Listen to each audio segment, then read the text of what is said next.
सत्ता की ताकत के सामने सवाल कमजोर पड़ जाएं, तो आवाज बुलंद करनी पड़ती है। बोल कि लब आजाद हैं तेरे, मेरे साथ। बोल के लब आजाद है तेरे, बोल ज़बां अब तक तेरी है। नमस्कार, बोल के लब आजाद है तेरे, मैं अभिसार शर्मा। क्या मध्य प्रदेश और गुजरात कोरोना संकट के खिलाफ भारत की लड़ाई को कमजोर कर रहे हैं? जी हां, इन दो राज्यों की तरफ किसी का ध्यान नहीं गया है, ना मीडिया का, ना हुक्मरानों का, क्योंकि सारा का सारा ध्यान महाराष्ट्र पर है और महाराष्ट्र के जरिए कहीं ना कहीं सत्ता की चाबी हथियाने पर है। किसी का ध्यान इस बात पर नहीं जा रहा है कि ये दो राज्य कहीं ना कहीं भारत की जो लड़ाई है कोरोना की के खिलाफ, उसको लेकर लड़ाई को कमजोर कर रहे हैं। मैं सिलसिलेवार तरीके से आपको बताना चाहता हूं। सबसे पहले इस खबर पर गौर कीजिए। इस खबर के मुताबिक एक दिन में मध्य प्रदेश में कोरोना के केसेस में जो बढ़ोतरी हुई है, वो रिकॉर्ड बढ़ोतरी हुई है। स्क्रीन पर COVID-19, Madhya Pradesh with 361 new cases sets single day record 244 in Indore alone. सिर्फ इंदौर में 244 केसेस की बढ़ोतरी, और ये एक दिन की बात कर रहे हैं। खबर क्या कहती है? Madhya Pradesh recorded huge surge in COVID-19 infections with 361 new cases reported on Thursday, the highest single day figure for any state so far. With the coronavirus crisis worsening in Gujarat as well, and Maharashtra continuing to report big numbers, new virus cases from across the country rose to 1,260, the second highest for a single day so far. ये खबर ये कहती है कि महाराष्ट्र में स्थिति दूभर बनी हुई है, मगर मध्य प्रदेश और गुजरात, ये दो राज्य लगातार हालात यहां पर बद से बदतर होते जा रहे हैं। मध्य प्रदेश की पृष्ठभूमि में क्या हुआ आपको मुझे बताने की जरूरत नहीं है। जब इस जंग का सामना पूरा देश कर रहा था, वहां पर सत्ता परिवर्तन हो जाता है। नतीजा यह कि आज की तारीख में मध्य प्रदेश में कोई स्वास्थ्य मंत्री नहीं है। शिवराज सिंह चौहान, जो कि एक एबल एडमिनिस्ट्रेटर हैं, कम से कम 13 साल जो वो सत्ता में रहे, उसने इस बात को प्रमाणित किया। वो इस संकट का सामना करने में इस वक्त पूरी तरह से नाकाम साबित हो रहे हैं। और एक और जो खबर सामने आई है, जो कि दैनिक भास्कर ने चलाई है, यह अपने आप में बहुत चिंताजनक है। यह खबर क्या कहती है आपकी स्क्रीन पर? 10 किलो के पैकेट से निकल रहा है 2 से 3 किलो कम आटा। लोगों में हंगामा, यानी कि लोगों को जो सहायता पहुंचाई जा रही है उसमें भी घपला हो रहा है। कम से कम दैनिक भास्कर की खबर बता रही है, और यह खबर मैं आपको पढ़ के सुनाना चाहूंगा। साथ ही मैं आपको बता दूं, इस पर कांग्रेस की भी प्रतिक्रिया होगी और मध्य प्रदेश सरकार की भी प्रतिक्रिया। यह खबर क्या कहती है, मैं आपको पढ़ के सुना रहा हूं। कोरोना संक्रमण की महामारी से जूझ रहे जरूरतमंदों के हिस्से में राशन में भी गड़बड़ी करने से अधिकारी नहीं चूक रहे। ग्वालियर की खबर है यह। प्रदेश सरकार द्वारा शुरू की गई 10 किलो आटा की योजना के लिए नागरिक खाद्य आपूर्ति विभाग द्वारा तैयार किए गए 10 किलो आटे के कट्टों में से 2 से 3 किलो का आटा कम निकल रहा है। हालांकि गड़बड़ी पकड़े जाने के बाद 1 किलो आटा कम होने की बात विभाग के अधिकारी खुद स्वीकार रहे हैं। जिला आपूर्ति नियंत्रक चंद्रभान सिंह ने कहा कि 100 किलो गेहूं देने के बदले फ्लोर मिल संचालकों ने 90 किलो आटा दिया है। मैंने मध्य प्रदेश सरकार से संपर्क किया, उनका क्या कहना आपकी स्क्रीन पर। मध्य प्रदेश सरकार ने आधिकारिक तौर पर न्यूज क्लिक के सवाल का जवाब नहीं दिया, मगर उनका कहना है कि वो मामले की जांच कर रहे हैं। ये आटे के गायब होने का मामला नहीं है, बल्कि महज प्रशासनिक त्रुटि का मामला है। यानी कि किसी ने कुछ बेवकूफी की, उसी का परिणाम यह सामने दिखाई दे रहा है। जाहिर सी बात है, कांग्रेस ने इस मुद्दे को दबोच लिया है। कांग्रेस इस मुद्दे पर क्या कह रहा है, आइए सुनते हैं कांग्रेस के प्रवक्ता पंकज शर्मा की बात। मध्य प्रदेश का इस वक्त सबसे बड़ा दुर्भाग्य यह है कि सेंधमारी के जरिए जो सरकार सत्ता में आई है, वो सिर्फ एक व्यक्ति शिवराज सिंह चौहान के भरोसे चल रही है। बाकी सब अधिकारी उस सत्ता को चला रहे हैं, और जनप्रतिनिधियों की कोई भी भूमिका, कोई भी इन्वॉल्वमेंट सरकार चलाने में नहीं है। अगर जनप्रतिनिधियों का कोई भी इन्वॉल्वमेंट होता तो इस तरह की बात सामने आने का सवाल ही पैदा नहीं होता।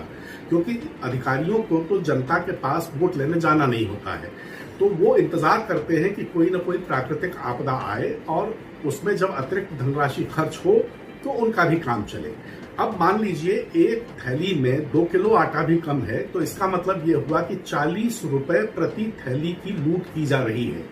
लाखों थैलियां आटे की बट रही हैं, तो अंदाज लगा लीजिए कि कितना बड़ा, कितने सैकड़ों करोड़ का ये घोटाला है। बात यहां कुछ और है। इस खबर के मुताबिक इंदौर में जितने भी केसेस हुए उनमें से एक का भी लिंक तबलीगी जमात से नहीं है। यानी कि मध्य प्रदेश में जितने भी बड़े केसेस सामने उभर कर आ रहे हैं और इंदौर जो कि एक बहुत बड़ा हॉटस्पॉट बना हुआ है, उसमें एक भी तबलीगी जमात का केस नहीं है। यानी कि मध्य प्रदेश प्रशासन के पास तबलीगी जमात को पर दोष मढ़ने के लिए भी अब वजह नहीं है, क्योंकि जैसे मैंने आपको बताया इस खबर के मुताबिक यहां पर एक भी लिंक तबलीगी जमात का नहीं है। तो ऐसा क्यों हुआ? क्या यह सवाल नहीं पूछा जाना चाहिए? क्योंकि यह एकमात्र राज्य है जहां की प्रमुख स्वास्थ्य सचिव ने अपने बेटे के ट्रैवल हिस्ट्री को छुपाया। इनके बेटे अमेरिका से आए, कोरोना वायरस से संक्रमित थे। नतीजा क्या हुआ? मां जो है वो प्रभावित हो गई और मां के जरिए 48 अन्य अधिकारी भी प्रभावित हो गए। यह हो रहा है मध्य प्रदेश के अंदर, और एक ऐसे वक्त जब वहां एक राज्य सरकार बनी हुई थी, तब आपने कोरोना संकट के बीचों बीच वहां पर तख्ता पलट कर दिया, और ऐसे में पूरा जो एक तंत्र चला आ रहा था वो बिखर गया। आप खुद से सवाल पूछिए, क्या एक राज्य इस बात को अफोर्ड कर सकता है कि उसका कोई स्वास्थ्य मंत्री ही नहीं है? क्या यह अपने आप में एक बहुत बड़ी खामी नहीं है? अब हम बात करते हैं गुजरात की। गुजरात एक मॉडल राज्य, 1800 रसूख वाले गुजराती, इन्हें 25 बसों में ऋषिकेश से गुजरात ले जाया गया था। वो खबर याद है आपको? और इसमें गृह मंत्री अमित शाह और गुजरात के मुख्यमंत्री विजय रूपाणी ने एक बहुत बड़ा किरदार निभाया था। मगर गुजरात के अंदर फंसे जो उड़िया मजदूर हैं, उनकी हालत बद से बदतर हो गई है। जैसे कि मैंने कार्यक्रम की शुरुआत में बताया, 3 राज्य इस वक्त सबसे ज्यादा प्रभावित दिखाई दे रहे हैं। महाराष्ट्र जो कि फाइनेंशियल कैपिटल है, दूसरा मध्य प्रदेश और तीसरा गुजरात। गुजरात में तो कायदे से प्रॉब्लम होनी नहीं चाहिए थी, मगर गुजरात में ऐसा क्यों हुआ?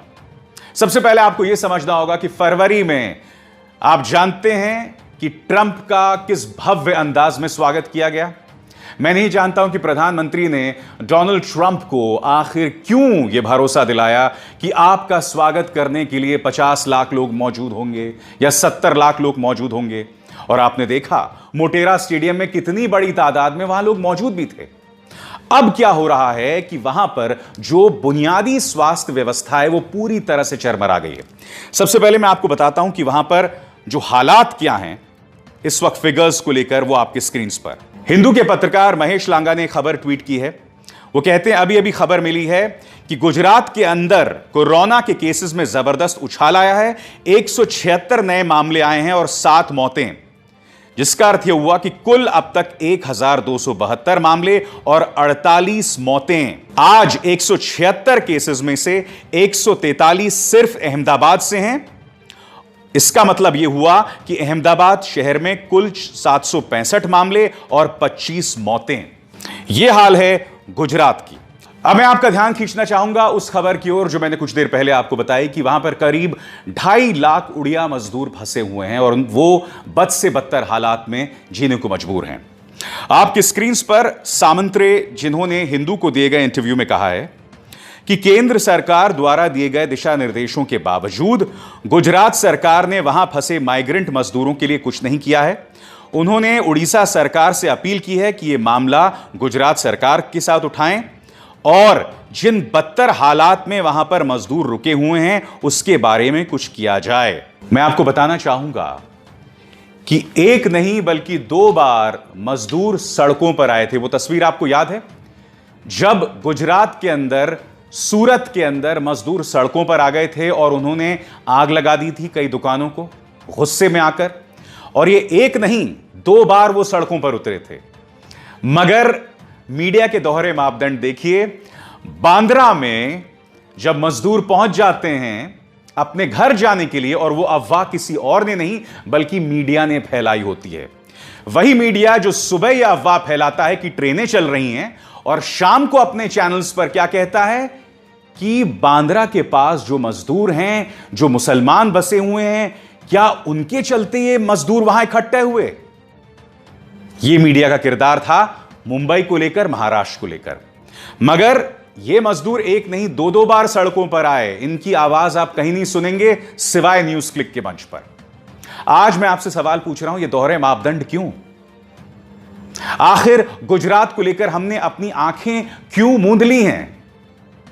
मैं आपको बताना चाहूंगा इस मुद्दे पर विदेश मंत्रालय के पूर्व राजनयिक और प्रवक्ता एम्बेसडर केसी सिंह क्या कह रहे हैं। एम्बेसडर केसी सिंह कहते हैं, मैंने बार बार लिखा है कि जब विश्व स्वास्थ्य संगठन ने 11 मार्च को कोरोना संकट को पैंडेमिक घोषित कर दिया था, 11 मार्च को, तो आने वाले कुछ दिनों तक भारतीय जनता पार्टी लगातार मध्य प्रदेश में सत्ता परिवर्तन की कोशिश करती रही।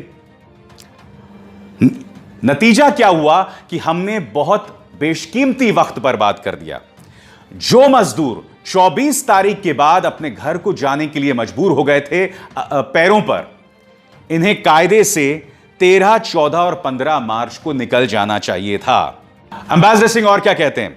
एम्बेसडर सिंह कहते हैं, क्या वजह है कि जो जमात तबलीग के जमात से जुड़ा मामला सामने उभर कर आया था, इस पर काबू पाने के बावजूद केंद्र सरकार जो है ऑपरेशन कमलनाथ में लगी हुई थी।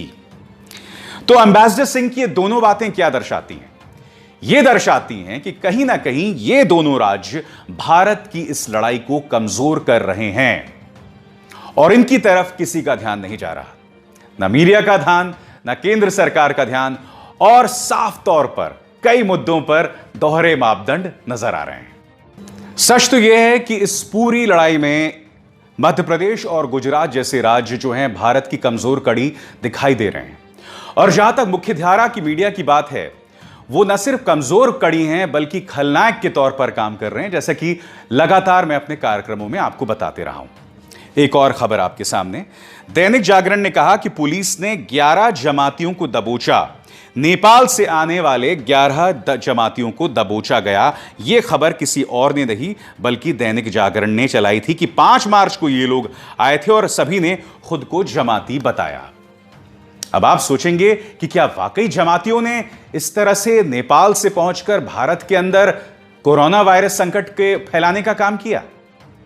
सुनिए खुद कुशीनगर की पुलिस क्या कह रही है। जनपद कुशीनगर में नेपाल मूल के रहने वाले 10 लोग और एक व्यक्ति बिहार का परसों पुलिस को, तुर्कपट्टी पुलिस को मिले थे, जिनके विरुद्ध लॉकडाउन का उल्लंघन करने के आधार पर अभियोग पंजीकृत किया गया था और उन्हें आइसोलेट करके उनके सैंपल लिए गए थे। कोरोना वायरस परीक्षण रिपोर्ट नेगेटिव पाई गई है और उन्हें क्वारंटाइन किया जा रहा है। अभी आज काफ़ी समाचार पत्रों में और कुछ सोशल मीडिया में मैंने देखा कि पत्रकार बंधुओं ने इन्हें जमाती कहा है। मैं स्पष्ट करना चाहूँगा कि ये किसी जमात से संबंधित लोग नहीं हैं और जमाती शब्द से काफ़ी भ्रम की स्थिति उत्पन्न होती है और यदि कोई तथ्य संदेहास्पद है, किसी तथ्य को लेकर मन में कोई भ्रम है, तो मेरा अनुरोध है कि कृपया पुलिस का आधिकारिक वर्जन अवश्य ले लें और पुलिस अपनी छानबीन, अपनी सभी तथ्यों की सत्यापन करने के पश्चात ही अपनी रिपोर्ट जारी करती है, प्रेस वक्तव्य जारी होता है। इसलिए कृपया उसका अवश्य अवलोकन कर लें और इस तरह के शब्द का प्रयोग न करें जिससे आम जनता में दहशत पैदा हो।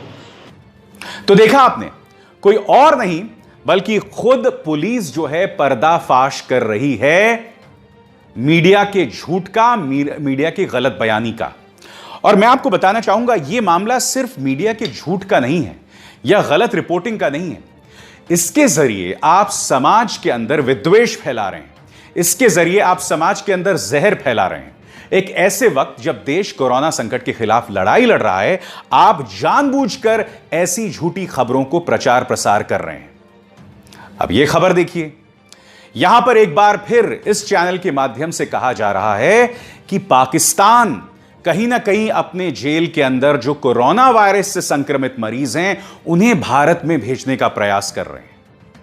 देखिए, अगर तो यह खबर सही है तो वाकई बहुत बड़ी खबर है, मगर मैं यह जानना चाहता हूं कि कहीं यह इस चैनल की कल्पना की उड़ान तो नहीं है, क्योंकि मैं नहीं भूला हूं न्यूज़ 18 के इस कार्यक्रम में यह कहा गया था कि तबलीगी जमात के जो लोग हैं, उन्होंने विदेश में पाकिस्तान के एक मुलाजिम से मुलाकात की थी और कहीं ना कहीं तबलीगी जमात का एंगल जो है या लिंक्स जो हैं, पाकिस्तान से ढूंढ लिया गया था। उस खबर को एक हफ्ते से ज्यादा का वक्त हो गया था। मैंने, आपको याद होगा, अपने कार्यक्रम में कहा था कि यह बहुत बड़ी खबर है अगर ऐसा दावा किया जा रहा है कि अगर तबलीगी जमात पाकिस्तान के साथ मिलकर हमारे देश में कोरोना का संकट फैला रहे हैं। दिल्ली पुलिस ने आज तक उस खबर पर कुछ नहीं कहा। तो ये तीनों खबरें जो मैंने आपको बताई हैं, पहली खबर को लेकर आप जानते हैं पर्दाफाश कर दिया खुद उत्तर प्रदेश पुलिस ने दैनिक जागरण का। अभी जो बाकी दो खबरें हैं जिसमें पाकिस्तान का लिंक है, मैं जानना चाहता हूं दिल्ली पुलिस क्या आधिकारिक तौर पर इस खबर की पुष्टि करेगी, और अगर यह खबर झूठी है तो आखिर क्या कार्रवाई करेंगे आप इन चैनल्स पर। बोल की लब आजाद है तेरे में बस इतना ही। मेरे आप सबसे अपील कि इस कार्यक्रम को ज्यादा से ज्यादा लोगों तक पहुंचाएं, इसे लाइक करें, शेयर करें और को सब्सक्राइब करें। अभिसार शर्मा को दीजिए इजाजत। नमस्कार।